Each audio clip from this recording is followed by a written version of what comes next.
Hey there, YouTubers. Kitten Hoarder here, and you're watching Session Report, the show that takes you to the gamer's table to share in the surprises that come out during play. And the purpose of this channel has always been to explore the sort of narrative aspect of tabletop games. Whether that is a narrative in the traditional sense, in terms of like a pre-written story, or just the sort of narrative in terms of the drama of what happens due to the mechanics of a game as it unfolds. So, in that regard, Shahrazad is a really cool little game for us to talk about because it is a game about telling a story that itself tells absolutely no story. This is a very abstract tile-laying game that basically it refers to storytelling in various ways, but remains a very, very abstract game.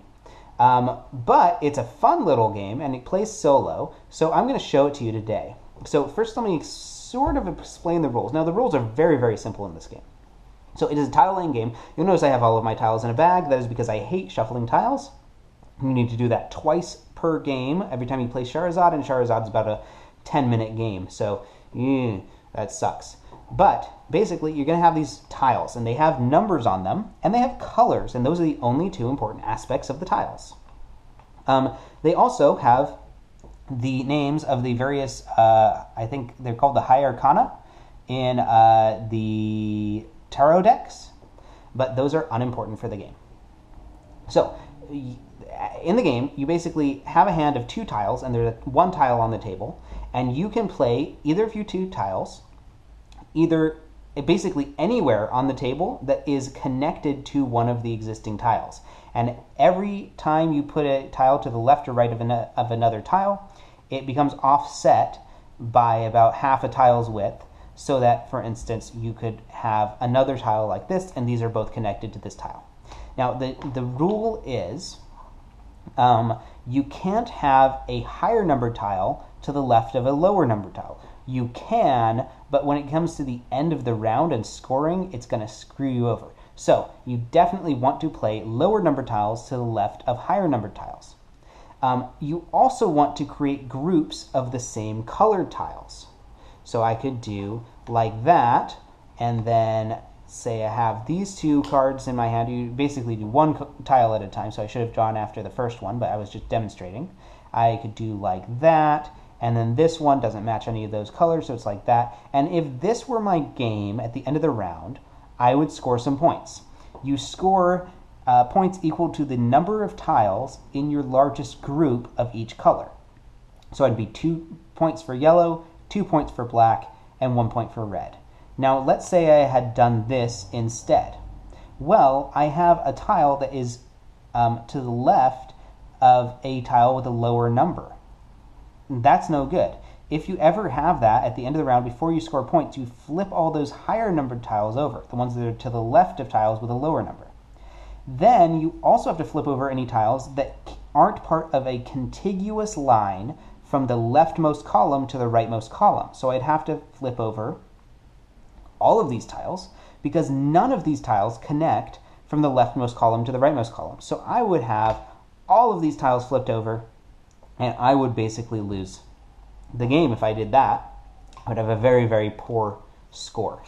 So it's very important that you get the tiles in the right order, and that you have basically not a situation like, I don't know what it would look like that, and then like that. Because what happens at that point is this tile doesn't connect to the rightmost column. These two do, this one does, but these don't. So all three of these would be flipped over, like so. So basically the leftmost column has to connect to the rightmost column. Any tiles that don't connect the leftmost column to the rightmost column get flipped over, and it's really bad. Your score, like I said, is the largest group of every color. Any tiles that got flipped over, subtract 1 point from your score, and then they do not get put back in the bag for the next round. You then are allowed to keep one column, and then the remaining columns go back in the bag, or shuffled. Again, I use a bag, like I said, and You play a second round, and then your score for both of the rounds added together is your final score. And they have these really awkward to use scoring tiles, which, I mean, it's better than not having anything, but because they are tiles, they work fairly poorly. Now, one complaint I have about this game, the tiles are beautiful. They're very thick, they're very sturdy, they look good. But this was originally a card game before it became rebranded as Shahrazad. It was called, I think, Tarot Storia or something like that. And obviously works better as a card game. You can shuffle cards. You can't really shuffle tiles, so I had to get a bag. These things, I don't know if this was in the original game, but this would have worked way better if these were cards. Since they are tiles, it's very awkward to use. But, I mean, this is like a $10 game. It is great for a $10 game. So we're going to show you the game, and yeah, the only rule that I didn't mention was how big a column can be. Now, in the solo game, a column can be up to 4 tiles high, and you can have as many columns as you want. In a 2-player game, a column can only be 3 tiles high. I don't know why they made that change for the 2-player game, because it seems like a 2-player game is harder anyway, but a column can only be 3 tiles high. So we're going to do a 2-tile. Oh, I did mention, there was another rule that I didn't mention. Let me explain that in a second, or let me explain that right now.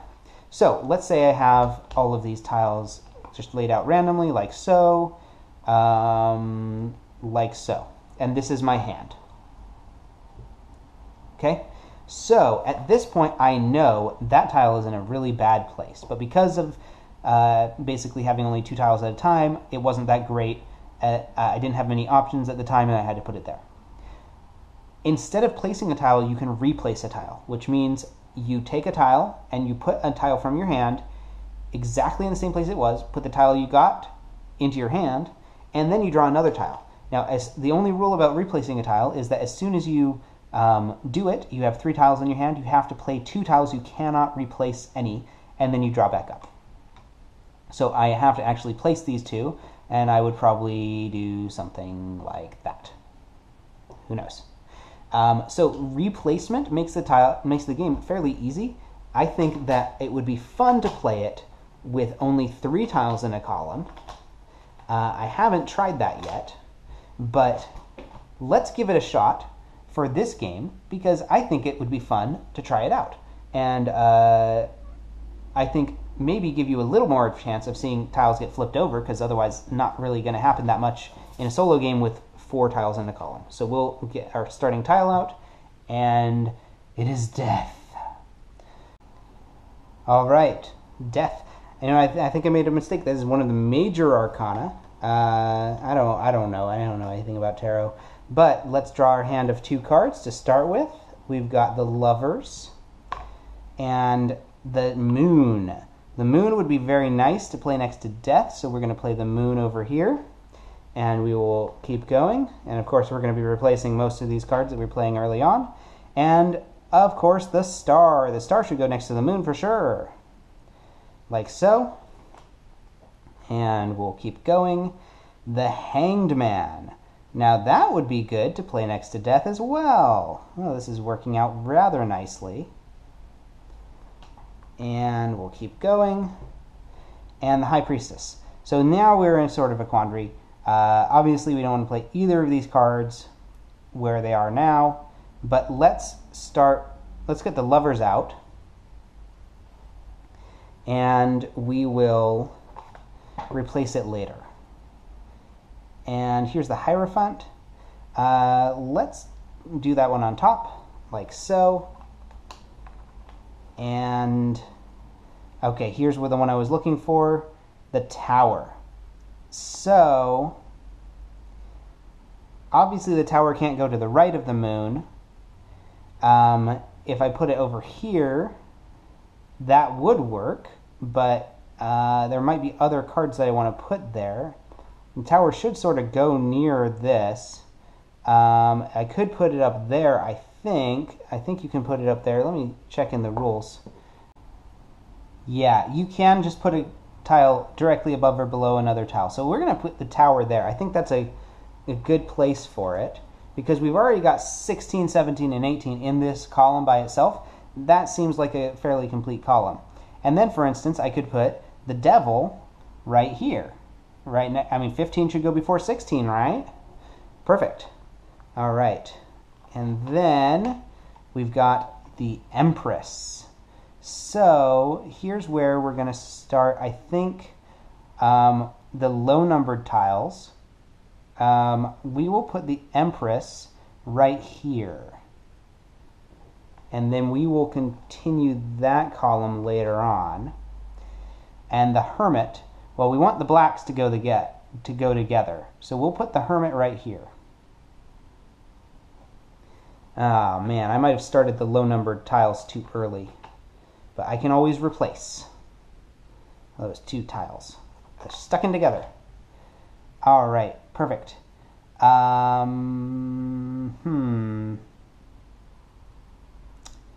Let's see. I could put the Hierophant here, or the Emperor, sorry, and then I will probably be replacing this Lovers tile later on. Exactly what I needed. So I'm going to replace the Lovers with the Chariot, which you can see is several beasts stacked up on top of one another. So we've got the Lovers replaced with the Chariot, and now we've got two tiles I have to place immediately without replacing any of them. And that is no good, actually. We're going to put Wheel of Fortune up here.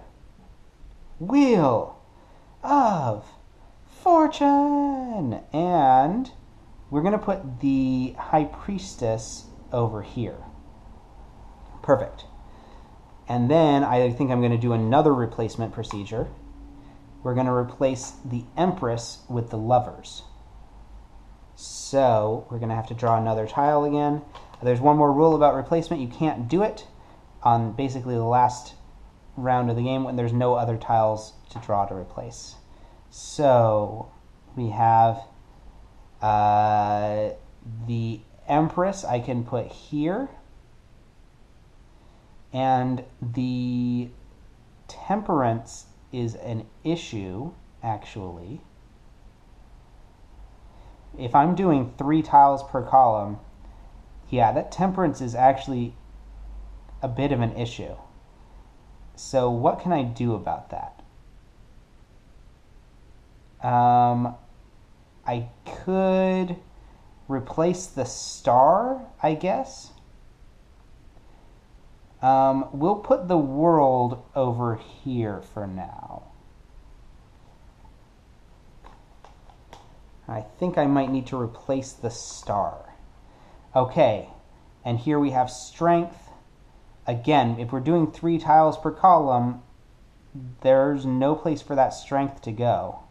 Oh, this is really tough with 3 tiles per column. I don't know, man. Might be too tough with 3 tiles per column, but that's the rules for 2-player. It's got to work for solo too, right? Man, oh man. Okay, so what can I do? I'm going to have to replace something. Let's see, it should go around here, but that would break up my line of yellows. If I put it here, then I could put the 9 somewhere else. And we also have the Temperance, which should go somewhere in this column, but there's no room for it. Yeah. Man, this is tough. So, if I were doing 4 columns, it would be easy. I would put Temperance here, I could put like Strength here, and I would actually have a pretty good score going for me, but I don't. Okay, I'm going to start out by replacing the Star with Temperance, and oh my goodness. Alrighty, sorry about that. So then we have these 2 tiles that I need to place immediately.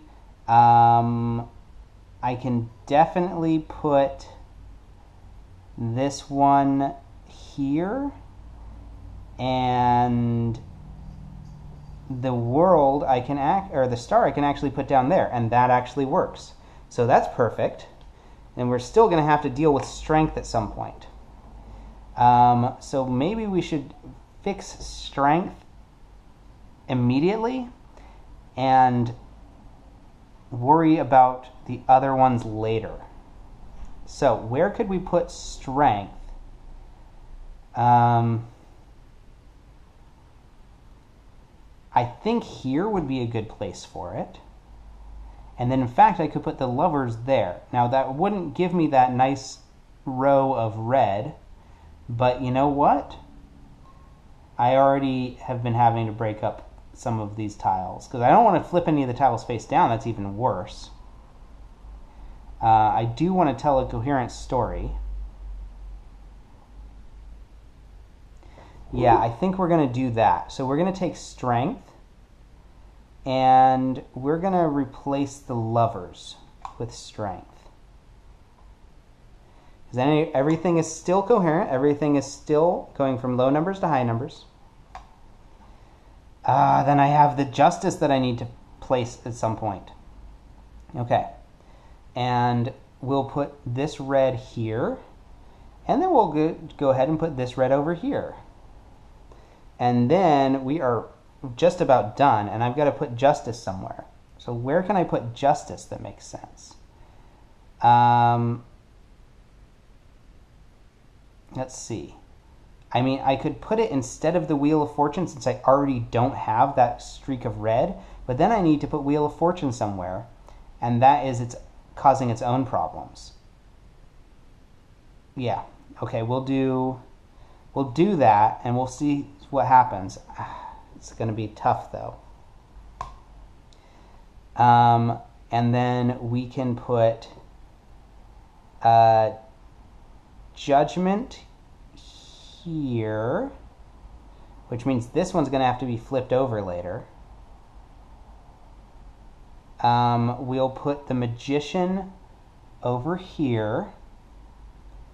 And what? Well, why not? We'll put Wheel of Fortune down here, which means that just Wheel of Fortune is going to be flipped over, but nothing else bad's going to happen out of that. Perfect. And then we will do the flipping of cards. So if any card is to the left of a number of a tile with a lower number, then it gets flipped. And I think I did this properly, where most of these aren't being flipped. But you know, this is something that my brain actually has trouble seeing. It's a little tricky for me to tell if I've made that error. I know, yeah, I think it's only this one. And then this one gets flipped over because it doesn't form a contiguous line from the left column to the right column. You can see that it doesn't touch anything on the right column. I think all of these other ones do. So then we will just add up our score. So the biggest group of, start with red, is 3. So we get 3 points. The biggest group of blue is also 3. 1, 2, 3. So we get 6 points. The biggest group of black is 4. So we get 10 points. And the biggest group of yellow is 4. So we have 14 points. But then 2 tiles are flipped face down, so we're losing 2 points. So we have a total so far of 12 points. If it ended now, our story would be a little cliched. These 2 tiles, without looking at them, get removed from the game. And then I can pick one column that I want to keep. And I have to get rid of the other columns. I think the one that seems the strongest in terms of all tiles of a similar number is this middle one. So we're going to shuffle up these other tiles, put them back in the bag, and we're going to go for round 2. All right, so we've got our tiles shuffled at least somewhat. I'm going to draw 2 more to start my hand, and it's the Emperor and the Moon. Oh, fun. Okay, so I can put the Moon over here, because it's bigger than both 13 and 15. And we will draw the next one, which is the Tower, which I can put here well, I could put it up here because it is bigger than bigger than 15. And then I'm going to need to put a tile down here at some point. We got the lovers, which we will put down here for now, because I'm pretty certain I'm going to replace it. We've got temperance, which would be perfect right here, because there's 12, 13, and then 14. We've got the hermit, which definitely should go right here, and then I've got my full run of all 4 black cards again. There's only 4 in black. We've got the magician and the emperor. So none of those cards are good to play right now, but I'll go ahead and I'll put the emperor down here for now. Then I've got judgment, which I'm going to have to play, and let's put judgment. I know that there's a higher numbered, let's see, there's 14, and then 20 is actually the next number for blue. So why don't we just put judgment here? And that way we've got 2 blues. All right, we've got the empress. Obviously needs to go with the emperor, right? We'll put that here. And let's see what else. The Hierophant. Oh gee.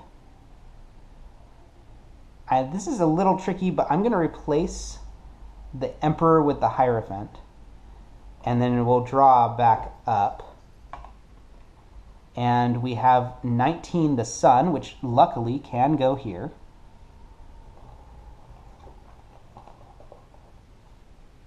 Oh, I was not supposed to draw yet. I need to place the Emperor. So I can actually put the Emperor to the left of the Hierophant. And that works.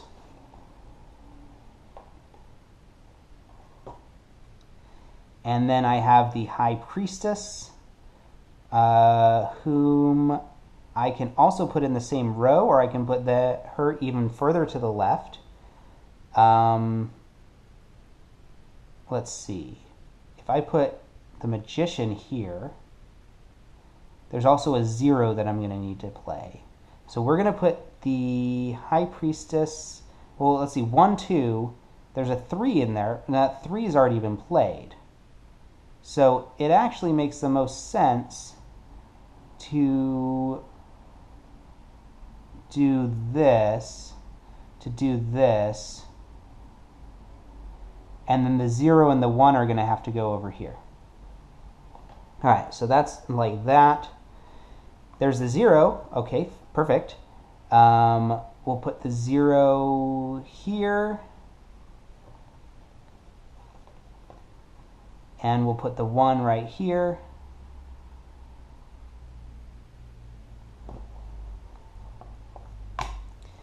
And we have the Chariot and Strength. And this is where it gets tricky because luckily I've still got some space left in these columns over here, but man. Let's put Strength, well, let's put the Chariot here. And we'll put Strength there. And the World can go right there. And then we just have Justice for great justice. And the Justice card, or the Justice tile, again, I'm just going to have to waste this tile, I think. And we'll just put the Justice tile right here. And this is where it does get a little tricky on the second round, because there were some tiles, you sort of have to use your memory. I'm not sure which ones got removed from the first time, so I don't know exactly which tiles are going to come out. That's why it's so much better to play with a slightly more challenging variant, that you actually are going to lose some tiles. Because with 4 columns, it's actually fairly easy not to lose any tiles, and then you're just competing for whatever score you can get, and I like this a little better, actually. But I just found that out. Okay, so I don't think there's any place I can put this that it's not going to mess things up. So we'll put it all the way to the left, and that way all I have to do is flip this tile. And then I think everything else is fine, because everything is to the left of higher numbered tiles. So it appears that way. So that's perfect. And then does everything make a contiguous line? There's one like that. There's one like that. And then, of course, we can also do that. So everything is connected. So now we're going to score. We've got a group of 4 black again. So we had 12. We're now up to 16. We've got a group of 2 reds. That's my biggest group. So we're up to 18. We've got a group of 2 blues, I think is the biggest. So we're up to 20. And 3 yellows. So we're up to 23. That is the score. And then -1 for this upside down tile. And that brings us down to 22. So let's see what we get for 22. Not bad, but I preferred the movie. All right, guys, that is Shahrazad, also known as Terra Historia. Quick play of a very quick game. I hope you enjoyed it. This story is completely nonsensical, but that's all she wrote.